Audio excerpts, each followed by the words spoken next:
Shalom, que a graça e a paz do nosso Senhor seja com você e com toda a sua família, amém? Eu gostaria de estar deixando uma palavra para sua meditação, para que vocês possam meditar nessa passagem que se encontra no capítulo 1 do livro de Daniel, no versículos 6 e 7, né? Essa passagem ela vem ministrando comigo ao longo aí de um mês já, né? Que eu venho olhando essa palavra, venho meditando nela. Algumas vezes eu leio ela novamente, outras vezes eu fico meditando no meu íntimo aquilo que o Senhor falou comigo. E diz assim, no capítulo 1 de Daniel, versículos 6, 7 e 8. E entre eles se achavam dos filhos de Judá, Daniel, Ananias, Misael e Azarias. E o chefe dos eunucos lhe pôs outros nomes, a saber, Daniel pôs-se de Beltesazar, e a Ananias de Sadraque, e a Misael o de Mesaque, e a Azarias o de Abidnego. E no versículo 8 diz: E Daniel assentou-se no seu coração não se contaminar com a porção do manjar do rei, nem com o vinho que ele bebia. Portanto, pediu ao chefe dos eunucos que lhe concedesse não contaminar. Eu marquei esses 3 versículos porque eles ministraram muito ao meu coração. Mas essa passagem que se encontra no capítulo 1 do livro de Daniel, ela fala sobre quando o rei Nabucodonosor, né, se apropria de Judá, do rei Joaquim, e ali eles separam, né, alguns rapazes com boa aparência, formosos, pessoas que têm um grau de instrução, né, de sabedoria, ciência e entendimento. Então ele pede para separar alguns rapazes para ele, que essas pessoas possam vir a trabalhar para ele, né, no seu reino, conforme a vontade dele ali, por ele ser o rei daquela cidade. Então, a primeira coisa que o rei faz, além de pedir para separar esses jovens, pede para que os eunucos, né, alimentem eles com os seus manjares e com a sua bebida, com o seu vinho. E o que que essa passagem deixou, né, queimando em meu coração? Que a primeira coisa que o inimigo faz é nos oferecer o manjar dele, né? Nós temos um hábito mundano de dizer que Satanás vem com uma bandeja de ouro, né? Bem surtida, bem bonita para nos oferecer.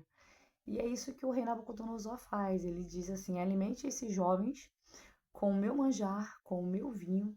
E ao findar de 3 anos, ele quer saber como vai estar esses jovens, como eles vão estar de aparência, se eles vão realmente suprir aquilo que ele quer, né, para o reino dele.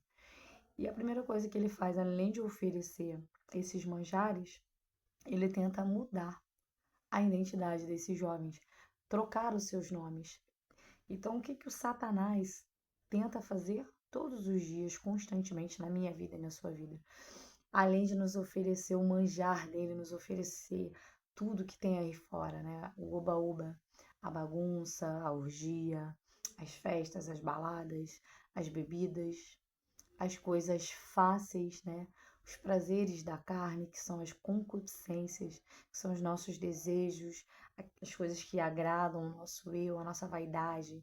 Além dele nos oferecer tudo isso, ele tenta mudar a nossa identidade. E nós sabemos que quando o Senhor nos separa, para que nós deixamos de ser criatura e passamos a ser filhos, nós começamos a ter a identidade de Cristo em nós. Afinal, o Espírito Santo de Deus ele já habita dentro de nós.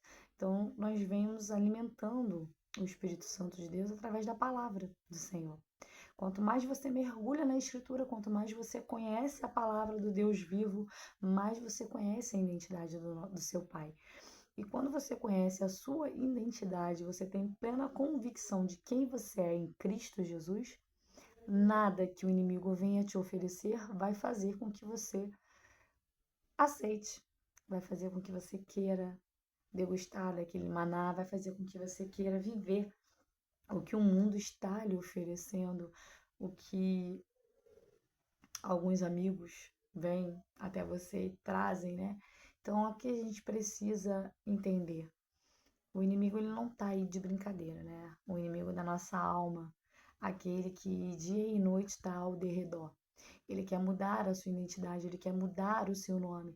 E o seu nome tem um significado. Deus já nos conhecia muito antes de nos colocar no ventre de nossas mães.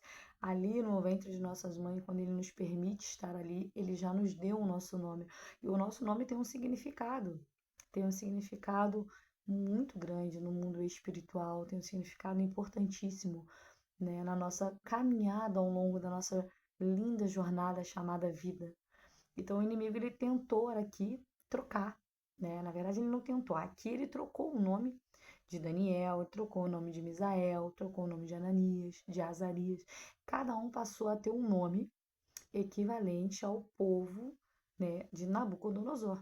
Ali é onde eles habitavam com aquele povo, naquele reino. E o que que acontece nos dias de hoje? Se nós não estivermos vigilantes, se nós não tivermos a plena convicção de quem nós somos em Cristo Jesus, da sua identidade, nós somos presas muito fáceis de permitir que o inimigo venha, nos ofereça o manjar dele, mude o nosso nome e ali a gente vai vivendo os prazeres da carne, as concupiscências da carne e deixamos de ter uma comunhão. Só que o que eu acho lindo nessa passagem é que Daniel, ele tinha uma sabedoria muito grande, né? Ele tinha um conhecimento, ele sabia quem ele era e ele teve um desejo muito grande na sua alma, um desejo muito grande no seu coração de não se contaminar, né, com o manjar do rei. Ele decidiu que ele não queria ser contaminado com aquele ambiente, com o que estava sendo oferecido para ele. Então, que eu e você possamos ter postura de verdadeiros adoradores, postura de homens e mulheres cristãos que temem ao Senhor, de não nos deixarmos ser influenciados, de não nos permitirmos ser contaminados. Contaminados com tudo que vem fácil. O ambiente que nós andamos, o ambiente onde nós estamos colocando a planta dos nossos pés, não pode, em momento algum, mudar a nossa essência em Cristo Jesus, mudar a nossa identidade, contaminar a nossa postura como homem e mulher que teme ao Deus vivo. Então nós temos que estar posicionados, assim como Daniel esteve posicionado e junto com ele Ananias, Azarias e Misael tiveram o mesmo pensamento. Se manteram firmes, se manteram fiéis à palavra do Senhor. E pelo fato deles não quererem se contaminar, deles terem tido essa postura de homens temente ao Senhor, né, de ter colocado isso no coração deles, Deus, né, achou graça e misericórdia em Daniel, né, e através do eunuco, o Senhor concedeu a misericórdia e a graça a Daniel para que eles não se contaminassem com esses manjares. Então, quando nós colocamos em nosso coração o desejo de ser fiel ao Senhor, de viver princípios e valores que o Pai nos instrui, automaticamente o Senhor ele é misericordioso conosco. Mas não é querer assim da boca para fora, não. É aqui, ó, desejar no seu íntimo, sabe? Senhor, eu não quero me contaminar. Senhor, eu não quero me corromper. Senhor, eu tenho amizade com pessoas, homens e mulheres, que não caminham no mesmo propósito, que não caminham na mesma direção. E eu peço ao Senhor para que eu seja luz para a vida deles, para que eu seja o sal da terra na vida deles, mas que eu não me contamine. Que o Senhor me proteja, que o Senhor me guarde para que eu não venha me contaminar com ações, palavras que possam haver naquele ambiente. Eu não sou proibida de andar com os demais, mas eu tenho que saber o ambiente onde eu coloco a planta dos meus pés. Eu tenho que ter plena certeza de quem eu sou em Cristo Jesus, para que aquele ambiente não venha me contaminar, para que aquele ambiente não venha me corromper, né? Para que eu não seja corrompida pela vaidade, pelo orgulho, pela soberba, corrompida pelos meus desejos carnais, porque nós somos humanos, nós somos falhos, nós somos pecadores. Então, todos os dias nós precisamos renunciar à nossa vontade, renunciar à nossa carne.